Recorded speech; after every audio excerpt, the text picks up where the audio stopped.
Hello student, welcome to our channel target physics with Lalan Sharma. तो आज बच्चों हम लोग वेक्टर का चौथा वीडियो पढ़ेंगे और केवल न्यूमेरिकल पढ़ेंगे आज। तो आइए देखते हैं। पहला न्यूमेरिकल है, बोर्ड किताब में दिया रहता है। क्वेश्चन है mod vector A plus vector B is equal to mod vector A minus vector B, then find the angle between vector A and vector B. तो ये पहला क्वेश्चन है, बोर्ड के बुक में दिया रहता है। तो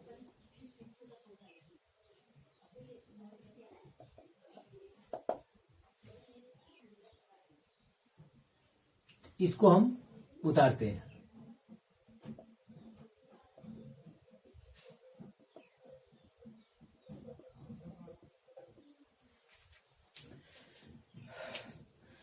तो ये कह रहा है mod vector A plus vector B is equal to mod vector A minus vector B, ऐसा दिया हुआ है।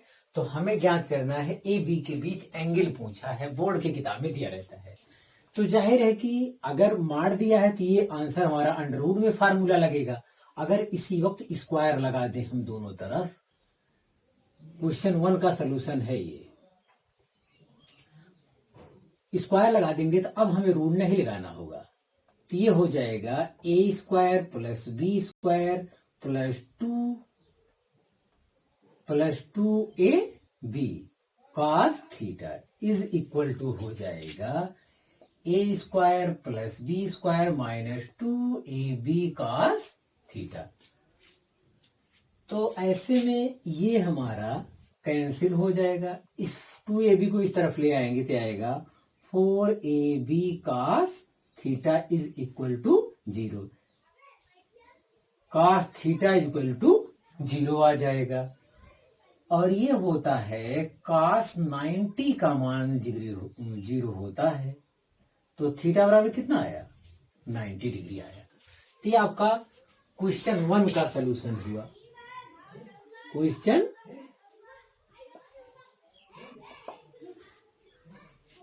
1 का सलूशन हो गया ये। तो इस टाइप से बोर्ड के बुक में दिया रहता है। और यही क्वेश्चन 1 हो गया। फिर मैं क्वेश्चन 2, ये है A cap B cap, A cap B cap. अब की बार अगर ऐसा कर दे तो ये क्वेश्चन 2 हम मान लेते हैं। तो ये कंपटीशन पॉइंट ऑफ व्यू है, बोर्ड में भी दिया रहता होगा। देखें, अगर दोनों तरफ कैप लगा दें तब इस सवाल का क्या होगा? तब भी यही बात होगी बच्चों। तो इसका मैग्नीट्यूड लिया जाता है। तो एक कैप का मैग्नीट्यूड होगा क्या? जैसे आई कैप आप जानते हैं यूनिट वेक्टर है, इसका परिमाण कितना होता है? 1 होता है। ठीक उसी प्रकार से कोई वेक्टर दिया रहे, अगर वो कैप में लग गया है तो उसका मैग्नीट्यूड कितना होता है? 1 होता है। तो क्वेश्चन 2 का सलूशन भी सेम इसी प्रकार से होगा। यहां हम लिख देंगे A cap plus B cap is equal to A cap minus B cap. दोनों तरफ यहां भी स्क्वायर लगा देते हैं। स्क्वायर लगाने से यह होगा कि आपको यहां अंडर रूट नहीं लगाना पड़ेगा तब।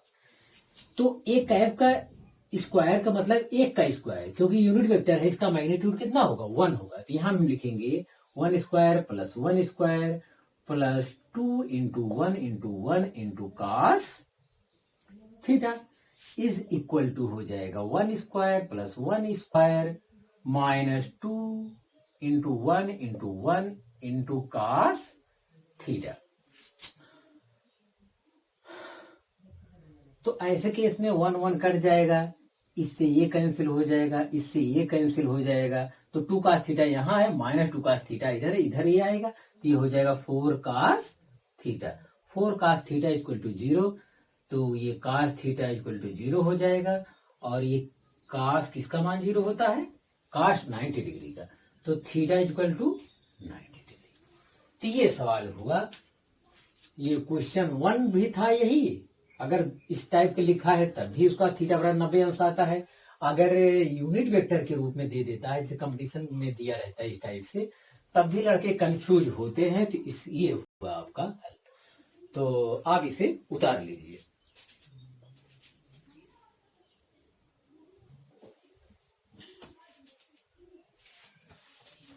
तो हाँ बच्चों देखें, अब तीसरा क्वेश्चन, ये क्वेश्चन मैं लिख चुका था, मैं साफ कर दिया, बोर्ड ध्यान नहीं दिया। और ये तीसरा क्वेश्चन है, अगर दिया है mod vector A cap minus B cap equal to 2, then calculate the value of mod A cap plus under root 3 B cap. तो ये कैसे किया जाएगा? तो इसको हम क्वेश्चन नंबर 3 का सलूशन यहाँ पे देखते हैं। तो ये दिया है mod A cap minus B cap equal to 2। यहां से हम एंगल वगैरह ज्ञात कर ले, तब हम इसको हल कर पाएंगे, अदरवाइज नहीं हल कर पाएंगे। एंगल इसलिए ज्ञात हो जाए क्योंकि ये लास्ट में दिया है। तो अगर इसका स्क्वायर कर देते हैं तो ये हो जाएगा स्क्वायर इक्वल टू 4। अब इसका स्क्वायर कर देने से क्या होगा कि अब हमें अंडर रूट नहीं लगाना होगा। तो ये यूनिट वेक्टर है, इनका मैग्नीट्यूड 1 होता है। तो 1 का स्क्वायर प्लस 1 का square minus 2ab cos theta equal to 4। तो ये हो गया 2 minus 2 cos theta equal to 4। ये 2 उस तरफ जाएगा, minus 2 cos theta equal to 4 minus 2 2 हो जाएगा। तो cos थीटा इक्वल टू आएगा -1, और ये cos होता है 180 का मान। तो थीटा इक्वल टू यहां से पता चल गया 180 डिग्री। तो इनकी सहायता से हम पता कर ले गए कि ए वेक्टर और बी वेक्टर के बीच में जो एंगल है वो 180 डिग्री है। इसकी सहायता से पता चला। तो ये अपोजिट वेक्टर वैसे भी दिख रहा है, 180 है। तो अब इसकी सहायता से इस एंगल का हमको मान ज्ञात करना है। तो यहां लिखेंगे A cap plus under root 3 B cap is equal to, under root लगा देंगे, यहां स्क्वायर तो किए नहीं है तो अंडर रूट लगा देंगे। तो इसका स्क्वायर 1 प्लस इसका स्क्वायर 3 गुणे 1, और क्योंकि बी कैप का मैग्नीट्यूड तो 1 होता है, हाँ, और इसका जो स्क्वायर करेंगे अंडर रूट 3 का, तो ये 3 हो जाएगा। A square plus B square plus 2ab, 2ab 1 है, b है अंडर रूट 3, और बी कैप का है 1, 3ab हो गया मेरा।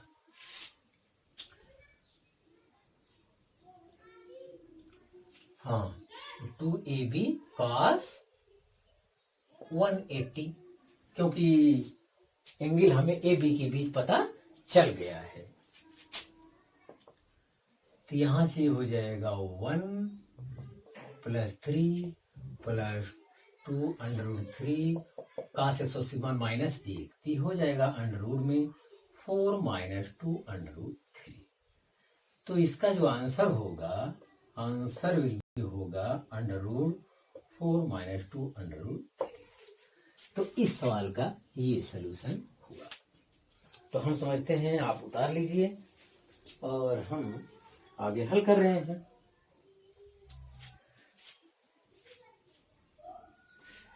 हाँ, तो अगर ये सवाल हल हो गया है तो हम इसे हटा रहे हैं।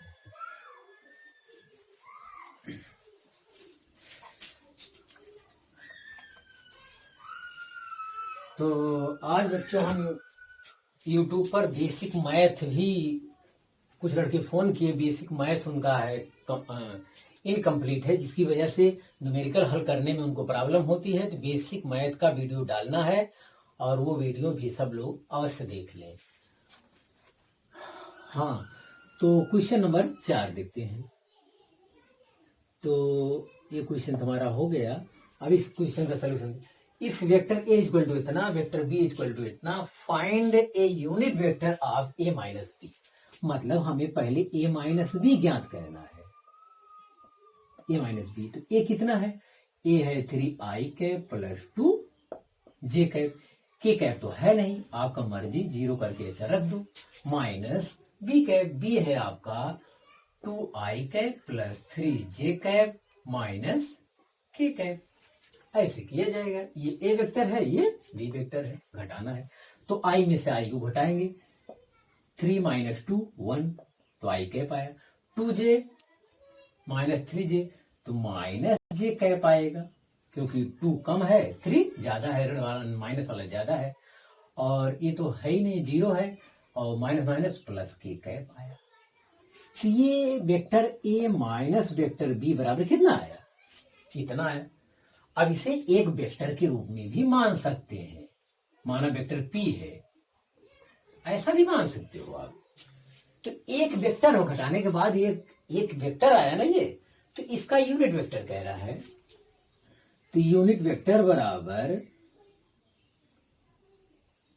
यूनिट वेक्टर बराबर आप चाहे तो ऐसा लिखें, vector A minus vector B बटे mod vector A minus vector B, या वेक्टर पी बटे मॉड वेक्टर पी लिख दे तब भी चल जाएगा। तो मॉड कैसे निकाला जाता है, जिनको नहीं जानकारी है, मॉड निकाल ले। मॉड निकालने का तरीका, जिस वेक्टर का मॉड निकालते हो अंडर रूट में लिख दीजिए, आई जे के गुणांक का वर्ग करके जोड़ना होता है और वर्गमूल निकालना होता है, यही इतना काम है। तो आई का गुणांक यहाँ 1 है, 1 का स्क्वायर, जे का गुणांक -1 है, और के का गुणांक भी +1 है। बस तो ये आएगा कितना, √3 आएगा। तो बस सवाल खत्म हो गया। तो यूनिट वेक्टर के स्थान पे इसके स्थान लिख सकते हैं वेक्टर ए माइनस वेक्टर,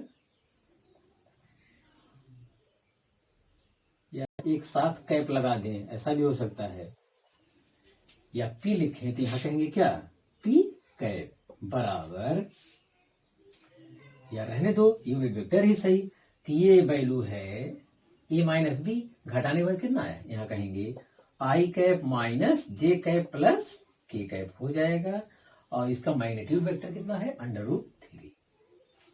तो ये आपका हो गया। हम इसमें से इसको घटाए हैं, एक चीज ये पूछा है, घटाने के बाद का यूनिट वेक्टर पूछा है, तो वो हमने लिखा। तो वेक्टर बटे उस वेक्टर का मैग्नीट्यूड, वेक्टर अपान उस वेक्टर का मैग्नीट्यूड। अगर ये प्लस कहता तो हम जोड़ के यही चीज करते, फिर से मैग्नीट्यूड दूसरा होता तो निकाला जाता, जो आता वो रखा जाता। तो ये सवाल आपका चौथा रहा। तो 2 सवाल इसमें हल हो गया, उतारिए इसे आप।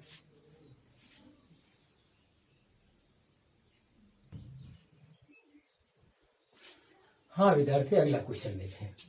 If magnitude of sum of 2 unit vectors is √2, then find the magnitude of subtraction of these unit vector.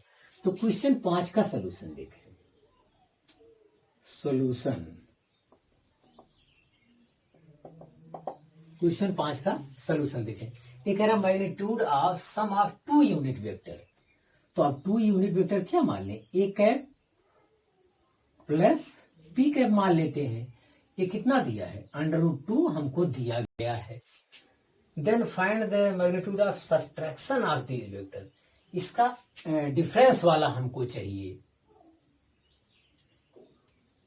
इसका, और ये दिया है, ये हमको चाहिए, ये हमको चाहिए।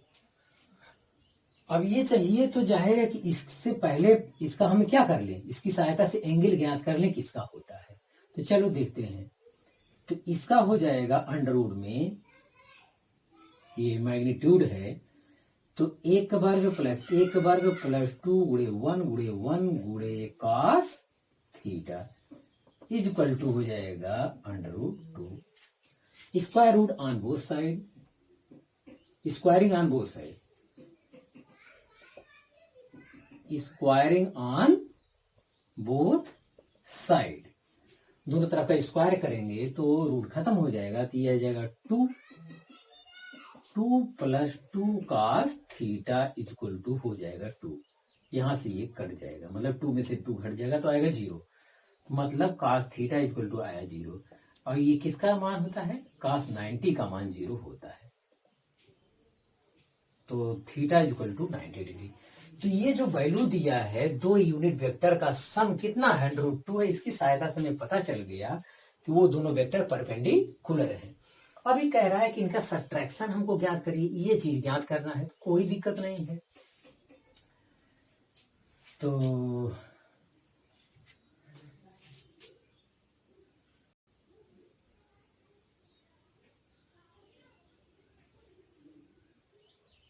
यूनिट वेक्टर का सब्ट्रैक्शन ज्ञात करना है हमको।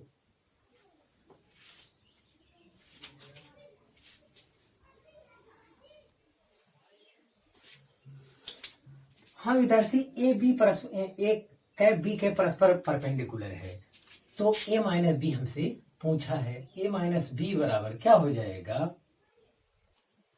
इसका भी अगर करना चाहे तो 1 का स्क्वायर प्लस 1 का square minus 2ab cos theta, theta बोले तो cos 90 ही आएगा, और cos 90 का मान कितना होता है, 0 होता है, तो ये पूरा खत्म हो जाएगा, कितना आएगा, √2 आएगा। ये तो सवाल यार ग्राफ की सहायता से भी हल हो सकता है। जैसे दो वेक्टर, ये वेक्टर है, ये वेक्टर बी है, ये ए कैप मान लेते हैं, ये बी कैप, मतलब ए कैप बराबर भी 1 है, बी कैप बराबर भी, इसका परिमाण क्या है, 1 है। तो इसका अगर रिजल्टेंट अगर हम ऐड करते हैं तो ये A cap plus B cap equal to कितना आ रहा, √2 आएगा भी। इसका वर्ग प्लस इसका वर्ग का अंडर रूट, मैग्नीट्यूड में क्या आएगा, यही है आएगा हमारा, तभी इसका मैग्नीट्यूड इतना ही आएगा। और फिर ए माइनस बी पूछा है, तो आपको बताया गया वेक्टर का डायरेक्शन चेंज करने से क्या हो जाता है, ये माइनस बी कैप हो जाएगा माड़ में, तो ये कितना आएगा, ये भी 1 आएगा, नीचे की ओर आएगा, इसका मैग्नीट्यूड क्या आ जाएगा, ये बी कैप नीचे अगर हो जाएगा तो ये आएगा क्या, ए कैप माइनस बी कैप का माड़, ये भी कितना आएगा, √2 आएगा। मतलब ए कैप ऊपर है तो पॉजिटिव आया, तो इतना अगर 1 सेंटीमीटर तो भी 1 सेंटीमीटर तो आएगा √2 सेंटीमीटर डायगोनल, 1 सेंटीमीटर तो ये नीचे की ओर है, ये भी 1 सेंटीमीटर आएगा, तो ये भी √2 आएगा। मतलब जब दो वेक्टर परपेंडिकुलर जुड़े हों तो उनका मैग्नीट्यूड जो है डायगोनल का रिजल्टेंट का वो क्या आता है, सेम आता है। ये हमारी थ्योरी कह रहा है यहाँ पे। ये वेक्टर भी, इसके माइनस वाला वेक्टर भी क्या आएगा, ये 90 अंश के कोण पर ही होगा। तो ये हमें कहना था इस क्वेश्चन के बारे में। इसको उतार लीजिए। हाँ,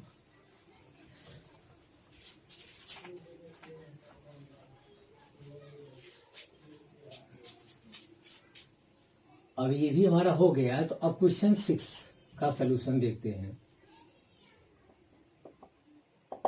क्वेश्चन 6 का सलूशन, क्वेश्चन 6 कह रहा है if two forces act in opposite direction then their resultant is 10 newton. तो लेट टू फोर्स क्या है, F1 F2 है, F1 एंड F2। तो ऐसे में इनके डिफरेंस कह रहा है अपोजिट डायरेक्शन, ये वेक्टर F1 माइनस F2 बराबर है 10 न्यूटन। ये हमको दिया गया है, खुद कह रहा है the two forces act in opposite direction then their resultant is 10 newton. मतलब F1 माइनस F2 का जो मान है वो 10 न्यूटन के बराबर है। आगे कह रहा है if they act mutually perpendicular, mutually वो आपस में लंबवत हो, देन दियर रिजल्टेंट इज कितना होगा 50।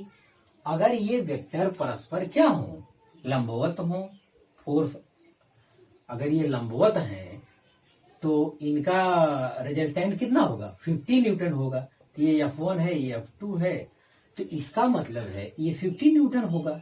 ये 50 न्यूटन कैसे आएगा, ये इस दशा में हो जाएगा F1 square plus F2 square is equal to 50 का square.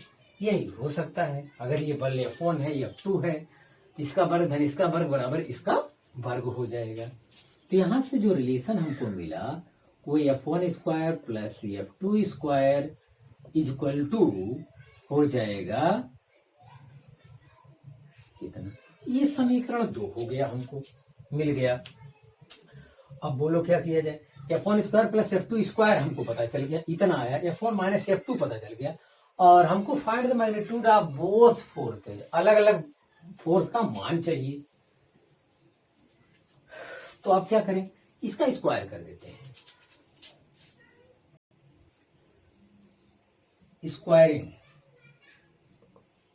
Squaring equation 1 on both side, तो ये हो जाएगा F1 square plus F2 square minus 2F1 F2 equal to हो जाएगा 100। F1 square plus F2 square का मान कितना है 2500 minus 2F1 F2 equal to 100। ये इसको इस तरफ कर देंगे, ये इधर आ जाएगा तो घट जाएगा, तो मतलब 2F1 F2 इक्वल टू आया 2400। तो ये आया। तो इसकी सहायता से हम जो है वैल्यू और ज्ञात कर लेंगे, जिसे F1 minus F2 calculation for physics एक वीडियो है यूट्यूब पर हमारा, वहां देखेंगे इस टाइप से अंतर करके दिया है। ये कैलकुलेशन वाला न्यूमेरिकल हो गया, मैं फिर कह दे रहा हूं, क्योंकि न्यूमेरिकल पहले कर दिया। डिफरेंस 10 न्यूटन है और दो बल्ब परपेंडिकुलर है तो उनका पढ़ाई 50 है, तो F1 square plus F2 square बराबर 50 स्क्वायर होगा। एक रिलेशन यहां से बन रहा है, तो F1 F2 अलग से हल करना है, फिजिक्स नहीं है। अब ये केवल रह गया क्या, मैथ, तो हमको हल करना है। तो अब हमें ज्ञात करना होगा F1 प्लस F2।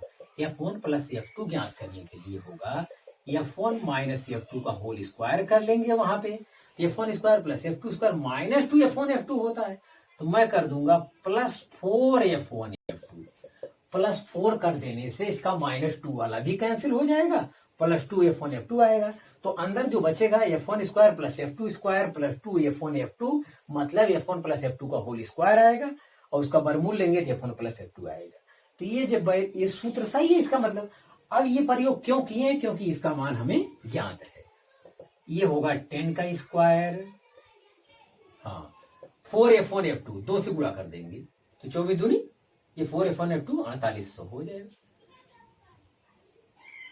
तो ये हो जाएगा 10 का स्क्वायर 100 हो जाएगा, तो ये 4900 हो गया। ये हो गया कितना, तो F1 प्लस F2 बराबर इतना। ये हो गया इक्वेशन थर्ड हो गया। थर्ड क्या आप फोर्थ कह सकते हैं, इसे थर्ड कह दीजिए, ये भी काम का है आपका। अब इक्वेशन 1 और 4 को क्या कर लेंगे, इक्वेशन 1 प्लस इक्वेशन 2। जब 1 और 2 को जोड़ोगे तो F2 F2 कट जाएगा, तो आएगा 2F1 बराबर और 70 प्लस 10 80 हो जाएगा। तो F1 equal to 40 Newton. F1 40 आया है, यहाँ 40 रख दो, कहीं भी रख देंगे तो चल जाएगा, चाहे जहां रख देंगे। तो ये F1 आएगा 40, यहाँ पे रख दो। 40 यहाँ पे रखे तो उस तरफ जाएगा, घटेगा, तो F2 बराबर कितना आएगा 30 न्यूटन, क्योंकि F1 प्लस F2 जोड़ने कितना होना चाहिए 70। तो इस प्रकार से आपका ये प्रॉब्लम सॉल्व हुआ। तो आप इसे उतार लीजिए।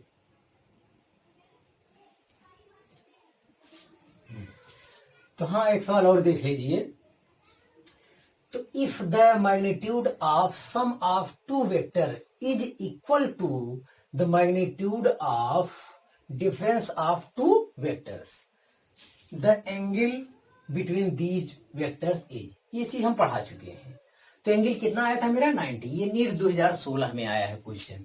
तो ये कह रहा है दो वेक्टरों का सम, जैसे vector A plus vector B का magnitude vector A minus vector B के मैग्नीट्यूड के बराबर है, तो उनके बीच का एंगल कितना होगा। तो अभी हम लोग देखेगा magnitude of sum of vectors equal to magnitude of difference of the two vector, तो angle between these vectors is, तो उनके बीच का एंगल कितना होगा।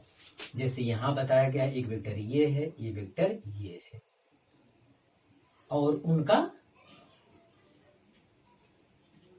हाँ, अगर ये बराबर है, ये वेक्टर ए हो रहा है, ये वेक्टर बी हो रहा है, तो ये हो जाएगा vector A plus vector B हो जाएगा।